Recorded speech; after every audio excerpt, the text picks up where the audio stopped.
जळगाव आणि नाशिक जिल्ह्यामध्ये गेल्या 2 दिवसांपासून झालेल्या मुसळधार पावसामुळे गिरणा धरणाच्या पाणी साठ्यात मोठी वाढ झाली आहे। गिरणा धरण 98% भरल्यानंतर धरणाचे 6 दरवाजे उघडण्यात आले।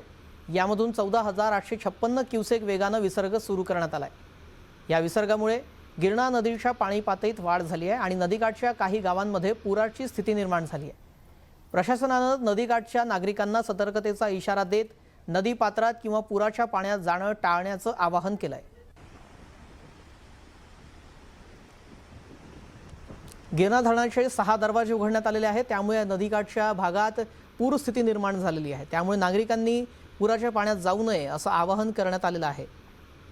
मुसळधार पाऊस झाल्यामुळे धरण 98% भरलेलं आहे, त्यामुळे 6 दरवाज्यातून विसर्ग करण्यात आलेला आहे।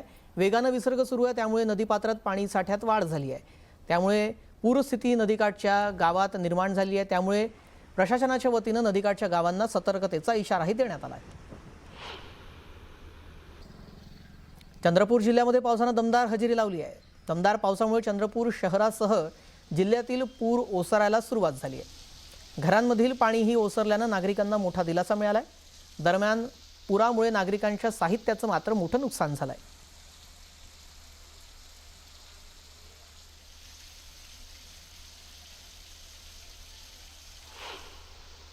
उजनी आणि वीर धरणाच्या पाण्यामुळे पंढरपुरात भीमा अर्थात चंद्रभागा नदीनं इशारा पातळी ओलांडली, धोक्याच्या पातळीकडे वाटचाल सुरू केली आहे।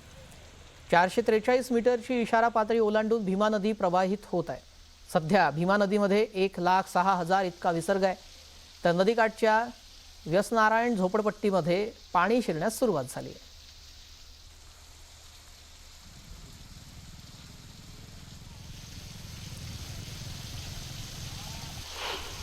तर तिकडे वीर धरणातून नीरा नदीमध्ये सोडलेल्या पाण्यामुळे सध्या नीरा नदी दुथडी भरून वाहत आहे। अशातच माळशिरस तालुक्यातील अकलूज परिसरात नीरा नदीनं पात्र सोडून प्रवाहित होण्यास सुरुवात केली आहे। अकलूजच्या अकलाई मंदिर परिसराचा घाट संपूर्णपणे सध्या नीरा नदीच्या पाण्यात बुडून गेलेला दिसून येतोय। नीरा नरसिंहपूर येथे नीरा नदीच्या पात्रात 1,30,000 क्युसेक इतकं पाणी आहे। अशातच आता भीमा नदीबरोबर नीरा नदीला देखील पूर सदृश्य परिस्थिती निर्माण झाली आहे। नदीकाठच्या नागरिकांना सतर्कतेचा इशारा प्रशासनाच्या वतीने देण्यात आला आहे। तर तिकडे जळगाव जिल्ह्यातील पारोळा तालुक्यातील तामसवाडी येथील बोरी मध्यम प्रकल्पातून सोडण्यात येणाऱ्या पाण्याचा विसर्ग कमी करण्यात आला आहे। धरणाचे 3 दरवाजे 0.20 मीटरने उघडे ठेवण्यात आले आहेत। 1,800 क्युसेकनं विसर्ग नदीपात्रात सुरू आहे। सध्या बोरी धरणाची पाणी पातळी ही 266.72 मीटर आहे आणि धरणामध्ये 84% उपयुक्त पाणी साठा उपलब्ध आहे। यापूर्वी अधिक प्रमाणात सुरू असलेला विसर्ग आता कमी करण्यात आल्याने नदीकाठच्या गावांना काहीसा दिलासा मिळाला आहे। तरी मात्र प्रशासनाने नागरिकांना नदीपात्रात किंवा पुलावर जाणं टाळण्याचं आणि सतर्कतेने राहण्याचं आवाहन केलं आहे।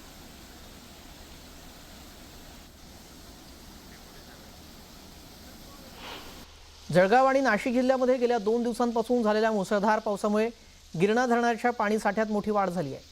गिरणा धरण 98% भरल्यानंतर धरणाचे 6 दरवाजे उघडण्यात आले।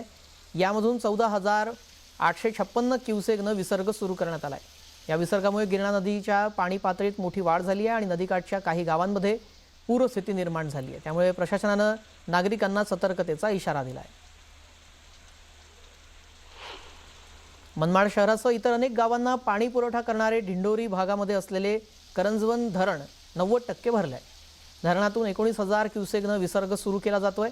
दिंडोरी भागामध्ये सलग मुसळधार पाऊस पडतोय, त्यामुळे कादवा नदीला पूर आलाय। धरण ओव्हरफ्लो झाल्याने मनमाड शहराची पाण्याची चिंता मात्र मिटली आहे।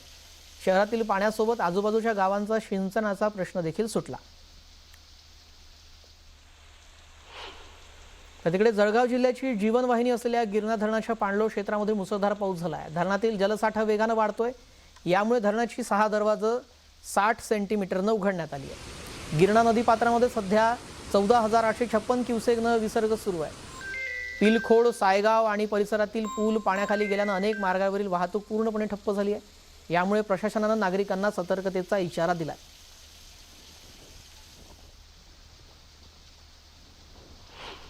तर तिकडे गडचिरोली जिल्ह्यामध्ये सिरोंचा तालुक्यामध्ये गोदावरी इंद्रावती नदीला पूर आल्याने काही गावांचा संपर्क तुटला होता। तालुक्यातील मुत्तापूरचा लहान पूल आणि मार्ग पाण्याखाली गेल्याने गुमालकोंडा, मुक्तापूर, सोमनूर आणि मुकिड्डी गुत्ता, जुना सोमनूर आणि नवीन सोमनूर ही 6 गावं पूर्णपणे संपर्काबाहेर गेली होती। पूल आणि रस्ता पाण्याखाली असल्यानं गर्भवती महिलेला भरलेल्या पाण्यातून पुराच्या पाण्यातून बैलगाडीतून सुरक्षित ठिकाणी नेण्यासाठी नागरिकांना जीव धोक्यात घालावा लागला आणि तारेवरची कसरत करावी लागली। हा धक्कादायक प्रकार सध्या समोर आलाय। पूल पाण्याखाली गेल्यानं वाहतुकीचा मार्ग नसल्यामुळे रुग्णवाहिका येऊ शकली नाही। परिणामी एका बैलगाडीतून या महिलेला सुरक्षित ठिकाणी न्यावं लागलं। पुरानं भरलेल्या मार्गातून बैलगाडीतून वाट काढावी अशी परिस्थिती इथल्या नागरिकांवर ओढावली। मुक्तापूर इथं जास्त उंचीच्या पुलाचं बांधकाम करून दरवर्षी नागरिकांना होणारा त्रास कायमस्वरूपी बंद व्हावा अशी मागणी इथले नागरिक करतात।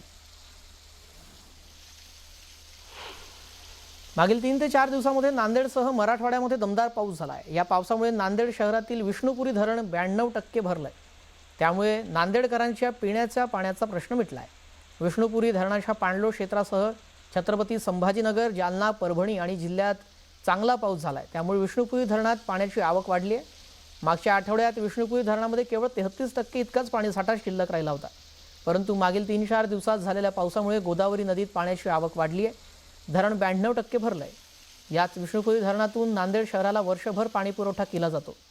शिवाय परिसरामध्ये शेकडो हेक्टर शेतीच्या सिंचनासाठी देखील विष्णुपुरी धरणातील पाण्याचाच उपयोग होतो।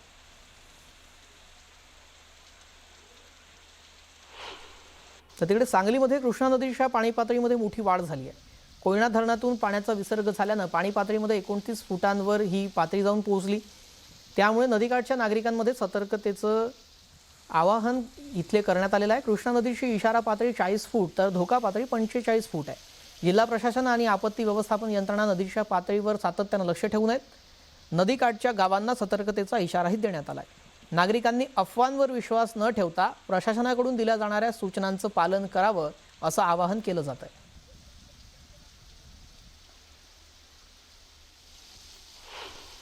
तर हिंगोलीमध्ये जाऊयात। स्मशानभूमीची सुविधा उपलब्ध नसल्यानं नागरिकांना मोठी फरफट सोसावी लागते।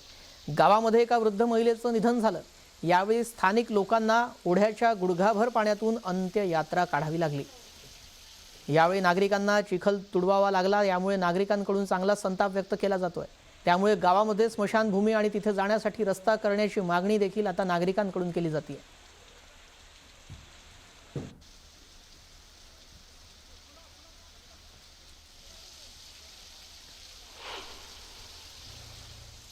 तर तिकडे गुजरातच्या खेडा जिल्ह्यातील देथली गावामध्ये पावसानं हाहाकार माजवलाय। पावसानं उसंत घेतली असली तरीही गावामध्ये सर्वत्र पाणीच पाणी दिसतंय। संपूर्ण गाव पाण्यात बुडालाय। प्रशासनाकडून मदत कार्य सुरू आहे। पुरामुळे नागरिकांचे मोठे हाल होत आहेत।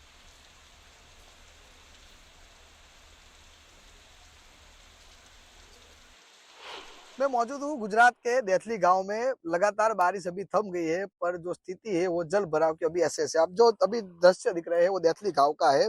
लगातार बारिश भले ही थम गई हो, लेकिन खेड़े जिले के देथली गांव की मुश्किल अब खत्म नहीं हुई है।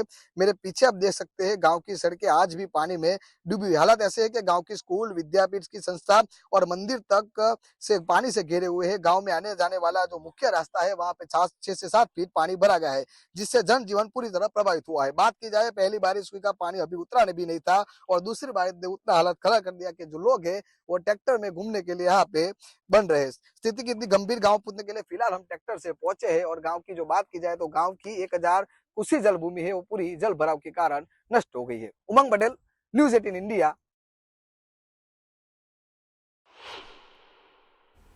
गेले काही दिवस देशभरामध्ये कोसळणाऱ्या पावसाचा मोठा फटका गुजरातला बसलाय। सतत पडणाऱ्या पावसामुळे गुजरातमध्ये पूरस्थिती निर्माण झाली आहे आणि जनजीवन विस्कळीत झालंय। या पावसाचा सगळ्यात मोठा फटका गुजरातच्या साबरकांठा, मोरबी, कच्छ भागांना बसलाय। या भागातल्या रस्त्यांनी नदीचं स्वरूप घेतलंय, त्यामुळे नागरिकांचे प्रचंड हाल होत आहेत। एवढंच नाही तर या पुरामुळे अनेक भागांशी पूर्णपणे गावांचा संपर्कही तुटलाय।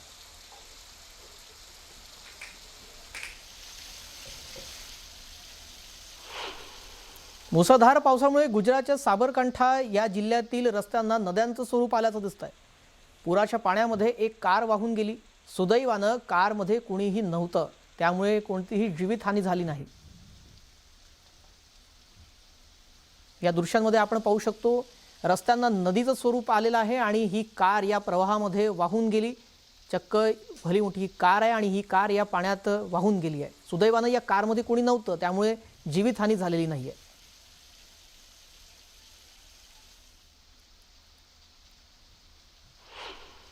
तर तिकडे गुजरातच्या मोरबी भागामध्ये झालेल्या दमदार पावसाच्या हजेरीमुळे जनजीवन पूर्णपणे विस्कळीत झालंय। या मुसळधार पावसाचं पाणी नागरिकांच्या घरामध्ये शिरलंय। अनेक नागरिक आपल्या घरांमध्ये अडकूनच पडलेत। मात्र याबाबतची खबर मिळताच प्रशासनानं तातडीनं बचाव कार्यालाही सुरुवात केली आहे। अडकलेल्या नागरिकांना दोरीच्या साह्यानं बाहेर काढण्यात आलंय। त्यांचं सुरक्षित स्थलांतर करण्यात येतंय।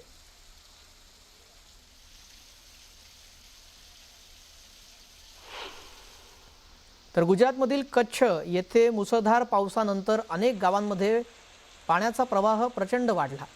त्यामुळे जनावरं पुराच्या पाण्यात वाहून गेल्यानं नागरिकांचं मोठं नुकसान झालंय।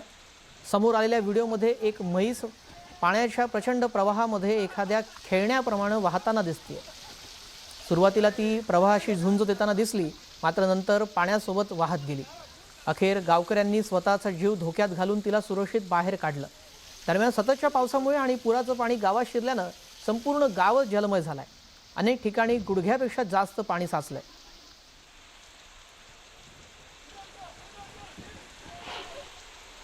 तर गुजरातमधील खेडा जिल्ह्यामध्ये मुसळधार पावसामुळे गंभीर पूरस्थिती निर्माण झाली आहे।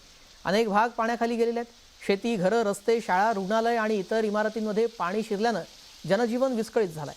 नागरिकांना अनेक अडचणींचा सामना करावा लागतोय। प्रशासन या पूरस्थितीवर लक्ष ठेवून आहे।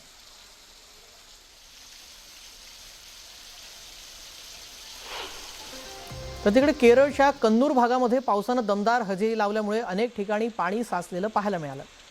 मुसळधार पावसामुळे रस्त्यांना नद्यांचं स्वरूप आलं। भरपूर नागरिक इथे प्रमाणात पाणी साचलं होतं, त्यामुळे नागरिकांच्या घरांमध्ये देखील पाणी शिरलं।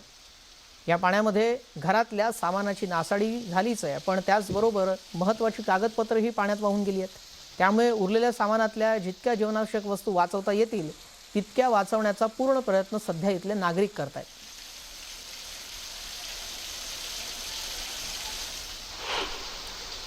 तर ही दृश्य देखील केरळच्या कन्नूरमधलीच आहे। इथे देखील मुसळधार पावसामुळे पुलावर एकाच वेळी मोठ्या प्रमाणात पाणी आलं। नागरिकांमध्ये त्यामुळे भीतीचं वातावरण निर्माण झालं।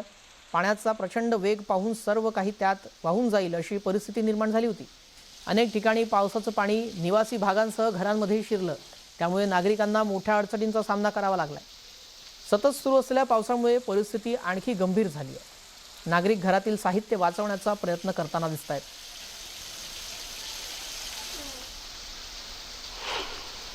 केरळमधील अनेक भागामध्ये मुसळधार पावसामुळे जनजीवन पूर्णतः विस्कळीत झालंय। पूरस्थितीमुळे नागरिकांना मोठ्या अडचणींचा सामना करावा लागतोय। केरळमधील मुसळधार पावसामुळे आणि पूरस्थितीमुळे अलुवा परिसरातील शिव मंदिर पाण्याखाली गेलं।